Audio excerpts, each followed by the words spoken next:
Donald Trump reaches the official number. He has the 1,237 delegates needed for the Republican presidential nomination, according to the Associated Press. This is Risk and Reward. I'm Deirdre Bolton. Here he is just earlier.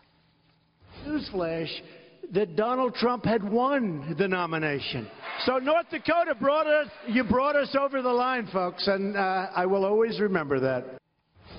Donald Trump will avoid a contested convention in Cleveland this summer. Someone who knows a lot about the process, former governor and presidential candidate Mike Huckabee with me now.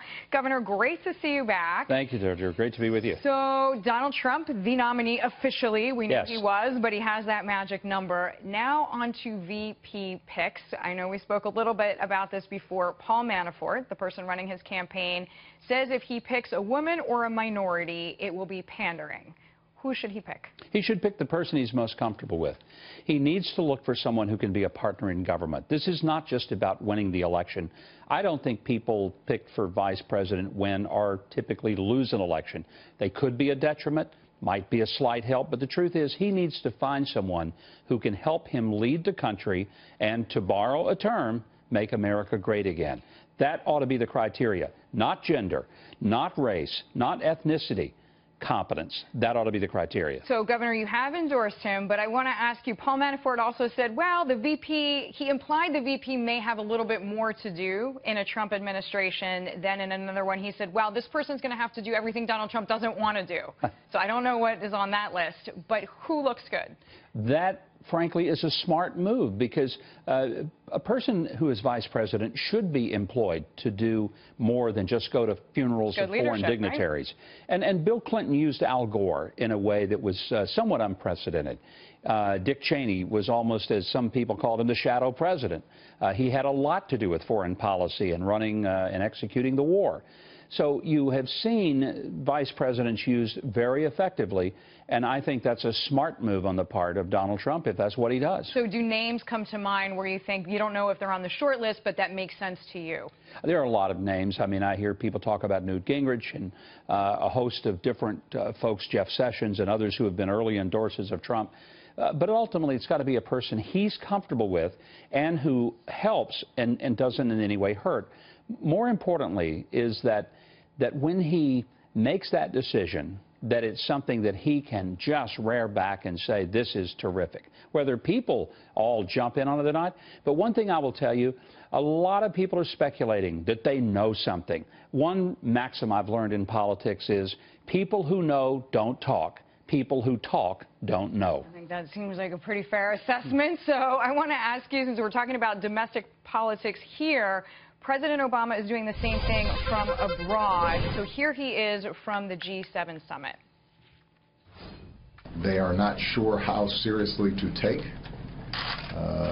some of his pronouncements, but they're rattled by him, and for good reason, because a lot of the proposals that he's made display either ignorance of world affairs or a cavalier attitude or an interest in getting tweets and headlines instead of actually thinking through what it is that is required to keep America safe. So some say it is in poor taste for a sitting president to comment on a candidate. Trump responded. He is a man who shouldn't be really, airing his difficulties, and he shouldn't be airing what he's airing where he is right now, and I think that you're going to see it stop pretty soon. So, Governor, what do you make first and foremost of the fact that President Obama is talking about our race? I feel like you keep family fights private, right? And there he is in Japan talking about our process here. Well, he has such a great history of the past 8 years of apologizing for everything America's ever done, including our election process, so that's not a surprise. I think the two things I took away from Obama's comments, number one, when he says foreign leaders are rattled. Well, name me one. Secondly, good. I'm glad they're rattled. They need to be rattled. It's time that America is strong again. And Donald Trump represents something that ought to rattle the world and make them realize America is not going to be, this wussy nation that we've pretended we've been under Obama.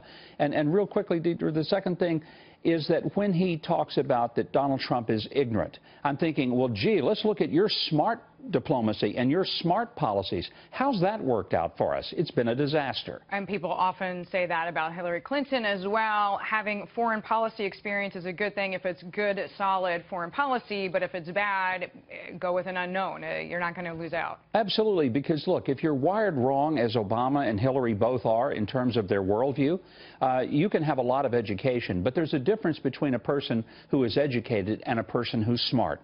Both Obama and Hillary are very well educated, but when it comes to understanding how things really work, I would tell you they're not smart. Give me a smart person any day over somebody who just has a bunch of degrees with enough degrees to be guilty of having a fever. I'd take that any day. All right, that is our soundbite of the moment. Thank you very much, Governor Huckabee. Thank you for the time.